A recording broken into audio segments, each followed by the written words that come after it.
record to the cloud. Very good. So later on, what I'll have to do is go through and edit the transcripts to make sure that it's all, yes, go ahead. So do you have to create an account on NoodleTools? Yeah. Yes, you will need to create a NoodleTools account if you haven't already. Okay, folks, so I am recording this session about NoodleTools, and the first thing I will ask you to do is go ahead and log into NoodleTools if you haven't done so already.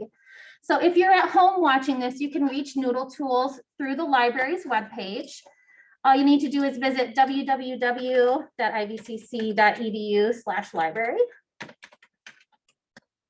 Click on their research tab and then click on citation help. And down towards the bottom, you will find links to NoodleTools and also to a quick guide. They do also have a tutorial here, but as I discovered this morning, they've actually updated the NoodleTools platform and it's looking a little different nowadays, which is why I wanted to record this in class today. So if everybody could go ahead and log in, I'll give you a couple minutes to log in and then we'll just proceed through the platform, making a practice Works Cited page. Yes. I believe that I made an account like last year or so, but I have no idea. Okay, you can always create another new one if you need to, that's fine. Yep. I'll go ahead and pause the recording while folks get logged in. Okay, so we're going to go ahead and resume recording. Screen sharing? Yes. Okay, here we go. Great. So once you log into NoodleTools, you will see a page that looks something like this. Is this looking familiar to your folks? Yep. Okay. Project one. Sorry. What's that?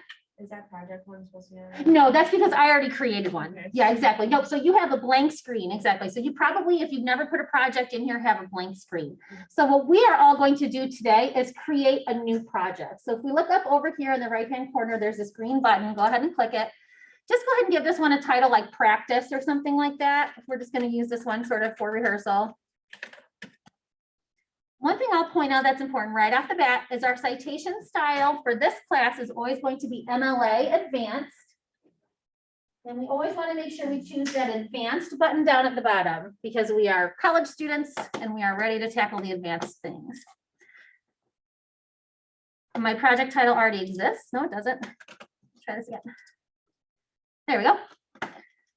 So here is my project. Now, notice that when you created this project, you did have the option to choose other citation styles. So if you're in another class that uses APA or Chicago, you can use NoodleTools for that as well. This is not only for English. This is a really great research and documentation tool that you can use for any class that you might be in. Okay, so now that you have your project created, let's go ahead and start adding some citations to it. So just go ahead and click the title of that project to enter it. Up at the right-hand side here, we now see a green button that says New Source. So what NoodleTools does, let me back up in case I haven't fully explained this. It is basically a research helper. And two of the things that we use it the most for in English classes are creating Works Cited pages and tracking our research using note cards. So those are two things that we're going to talk about today.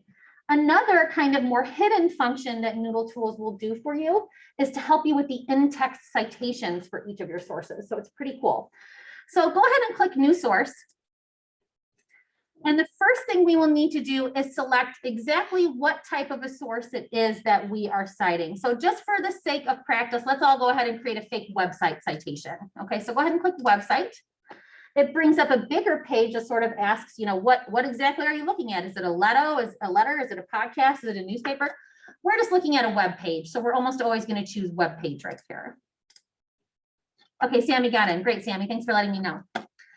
So basically then what NoodleTools will do once you've selected what type of a source it is that you're looking at is bring up a bunch of fields, a bunch of boxes for you to fill in, and then it will create your Works Cited entry for you.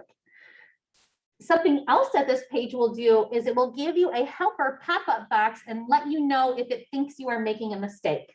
Okay, so just for practice, let's all put in some fake website info. So I'm just going to do the URL is www.ivcc.edu.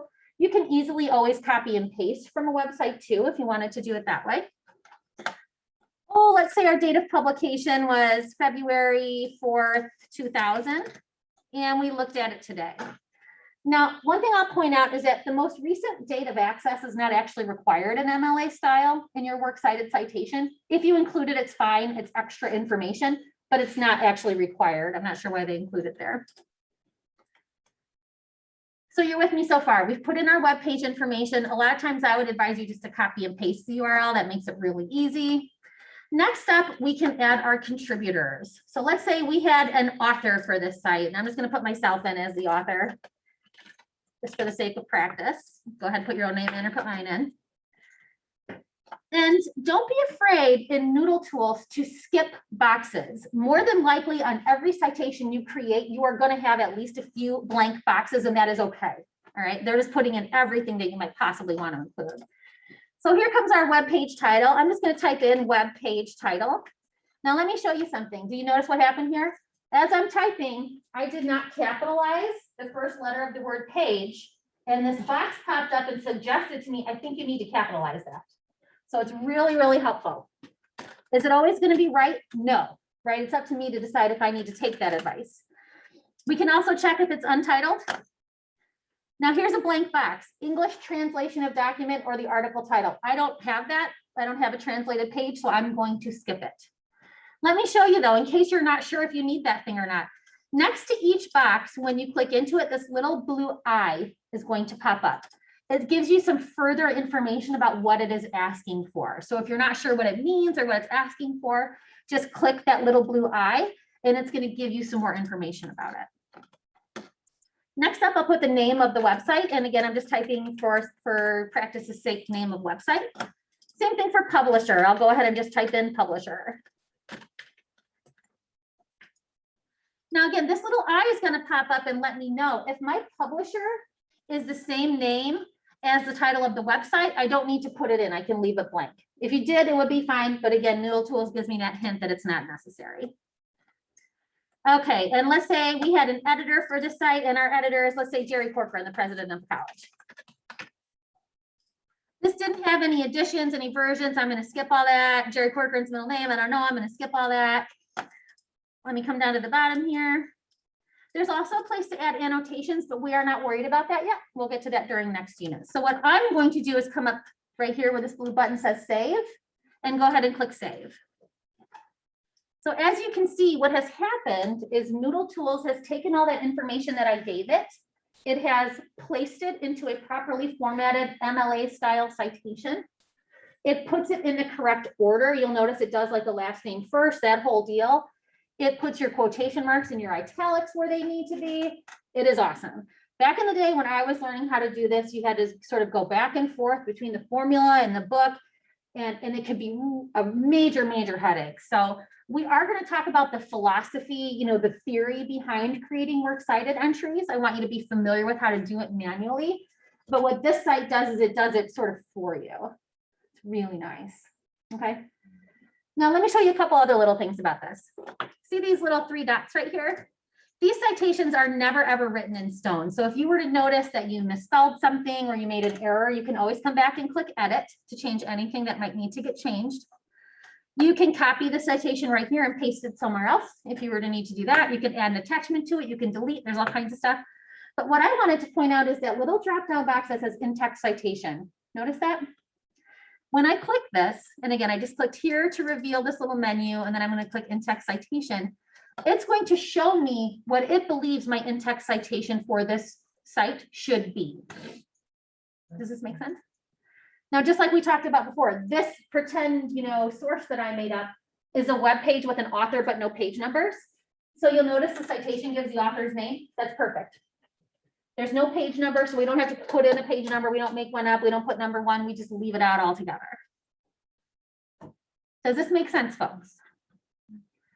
Let me show you an example for what a book citation might look like, since a lot of you are using books. I'm going to make this go away. Go away, in-text citation.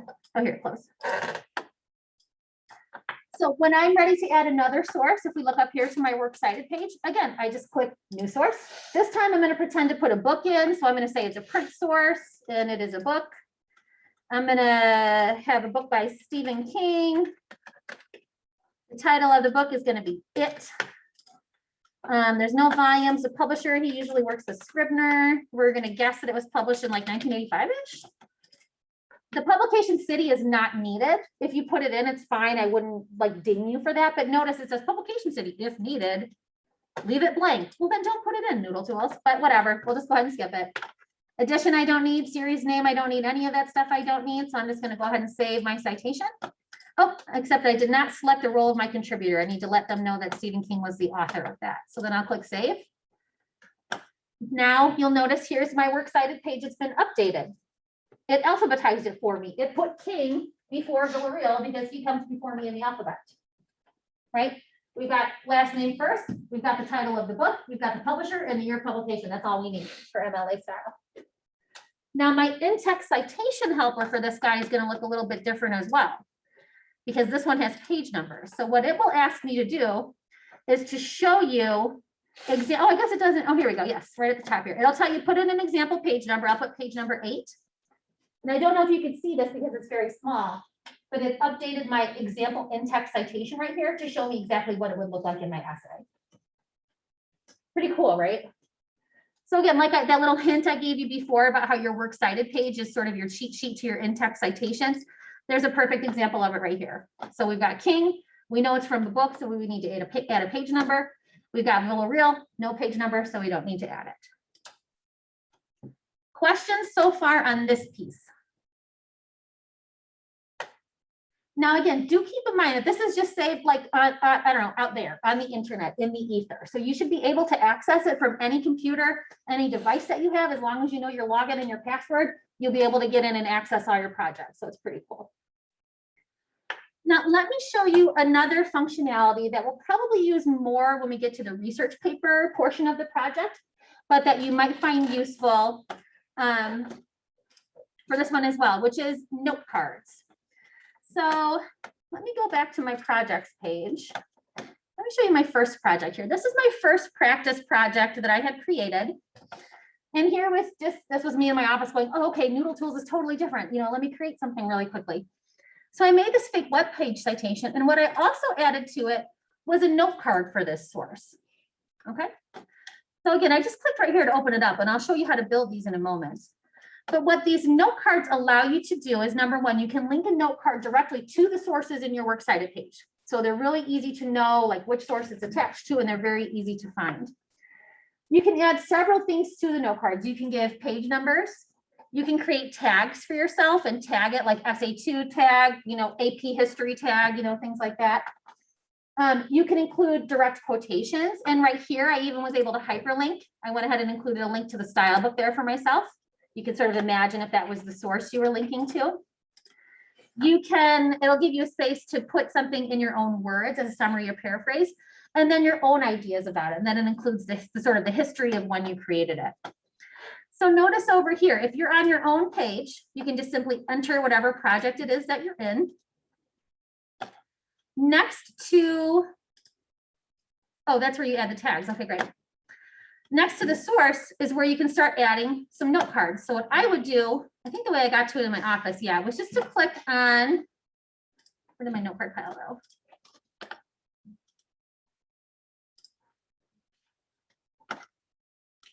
There we go. Oh yes, we're just gonna click new right next to it here. See how it says new? Go ahead and click new. This is your note card page that opens up. So here's where you can put the title of the note card. And again, it would be up to you what that might be. Let's say we're going to do secondary source for essay 2. It already linked to the source that I had created in my Works Cited entry for it. So I don't need to add that. And again, if I had anything I wanted to tag it with, I could do that here as well. Now, just for the sake of argument, let's say that let's see. Let's say somebody's writing about John Steinbeck's wonderful short story, The Chrysanthemums. And they found a quote from this piece that they really wanted to include in their essay for whatever reason. Let's grab these 2 quotations right here from Mr. Steinbeck. So what I'll do is I'll come back over and notice too, it even gives you advice about how to handle these different types of source use. So a direct quote, it reminds you that you're going to copy and paste or annotate here. You're going to capture the author's words and images, and you can even play with the quote any way that you would like. So for example, I could just paste my direct quote in here. If I wanted to be really careful about it, I might even add my citation right off the bat. Oh my gosh, I swear I know how to spell Steinbeck. There we go. Now again, this is a story, but it doesn't have page numbers because I found it online. right? If I found it in a book, I would have a page number for it. Since I found it online, I don't. But I want to make like good and sure I'm not going to, oh shoot, I just closed my NoodleTools, that I'm not going to lose this source. So what I'm going to do is go ahead and link it directly from that quotation. Sorry, let me get back into my NoodleTools. There we are. I don't know if that saved my note card. There we go. So that's good to know that it saved my note card so that I could edit it. Okay, so here I am back in. I'm going to go ahead and make my citation a hyperlink so that if I want to get back to it, I'm able to do that really quickly. You'll notice up here, it's kind of like the Microsoft Word toolbar. There's a lot of ways to play with your text. If you just want to copy and paste it in and leave it at that, you can certainly do that. Over here, if you wanted to add a paraphrase or summary, you could. And again, it reminds you to explain it in your own words and maybe check it against the quote. So over here, and again, you might only include one of these things. You don't have to fill out all of the boxes, but if you wanted to include a paraphrase or summary, you could do so over here. You know, they waited in the cold, I think is a fair paraphrase of that. Okay. Down here, this is a place where you can put any of your ideas regarding the quote. So for example, something that I like to do, I am really good at thinking, I'm going to do this, and I'll never forget it because it was such a good idea. And then 2 hours later, I'm like, I totally forgot whatever that was I was thinking about, right? Do you guys do that to yourselves? I do that all the time. So if I had a good idea about how to use this in my paper, I would go ahead and record it down here. You know, use to show characteristics of family or something like that, whatever it would be. I'm just kind of making it up right now. So once we're done with it, there should be up here, you can click save and close. And there's kind of different views that you can use for the note cards. You can view them as like a bird's eye view. You can also place them in a pile together. So if I thought these two are closely related and I want them to be in a pile together, you can stack them and title the pile. So I might title this, you know, secondary sources for essay 2. Now you see it shows me that there's 2 note cards in here, and then I can simply expand them out to view them more. And so there's, you know, many different ways that you can sort of look at it here, sort of in more of an outline view. So I would just encourage you to kind of play around with that and see what you like. Now, I am not requiring you to use NoodleTools ever. I'm also not requiring you to use note cards. Some teachers do. Some of my colleagues, especially for the research paper, require their students to turn in note cards along with it. I don't do that. But what I did want to do is offer these tools to you folks as part of your writing process, because I think they'll make your lives easier. And especially when it comes to, like, as I look around me right now, I see like laptops, phones, tablets, and computers, just like right here, just with these 2 ladies right here. So it can be really hard to keep track of stuff, is what I'm trying to say, right? It can be really hard to keep track of your notes. So I think using something like this to do that is not a bad idea. Am I requiring it? No. Might it make your lives a lot easier throughout the research process? I think so. So those are kind of the 2 functions I wanted to show you today, the note cards and the works cited, you know, and in-text citation scenario. Let me really quickly just show you how to get this into Word when you're actually ready to put it into your paper. Now I'm going to have to look around because they have changed everything here. So I'm not sure exactly how we're going to do this. Let's see. Right click the actual bucket spot and then just do copy. I'm not sure. You can copy it. Now, of course, that is one thing you can do. You can copy and paste it right into Word. But then the problem is you have to remember to get the font changed correctly. You got to remember to use the hanging indent and all those things. Now, what NoodleTools will do is it will do that for you. And there should be a way to export it to Word.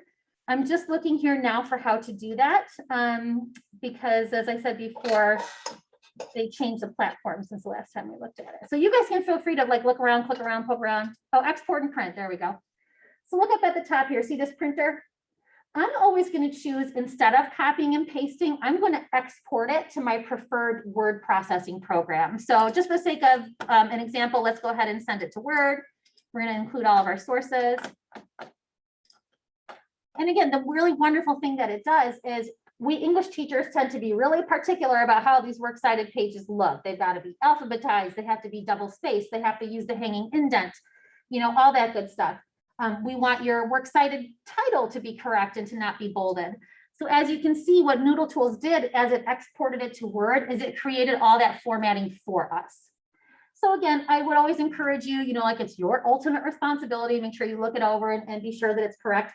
I've been using this. I couldn't believe I looked this morning since 2012, and I've never had an issue with the way it exports to Word. It does it beautifully every time.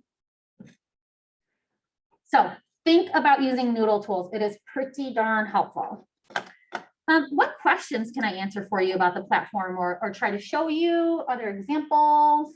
Things maybe I went by too quickly. The note cards are really cool option. The note cards are pretty awesome, and I like the way that they're doing it now. Actually, in this new platform, from what I've seen, they look a little more user-friendly and easy to get to. So yes, I agree. The note cards look like they would be very handy. And especially when we get to the research paper, you know, for that paper, you're going to be using a primary source and at least 5 and up to 7 additional sources. So when you're talking about handling that number of sources, that's when those note cards become very handy. Yes, I agree. Questions, anything else? I'm looking in the chat, just making sure there's nothing waiting for my people at home. Fairly user-friendly, do you think? I actually think this new The new platform. format looks a lot easier to use. I agree. Just visually, it doesn't seem Yeah. as overwhelming. And something that always bothered me before is the first page you landed on was not your project page, and like some students didn't even know how to proceed past that. So this makes a lot more sense to me. So, but that's a good example for any future teachers. I just checked this a couple days ago, but always double check because right before class, I noticed that it had completely changed. Okay, so I'll go ahead and stop recording. So I think I captured pretty much everything I wanted to as far as NoodleTools.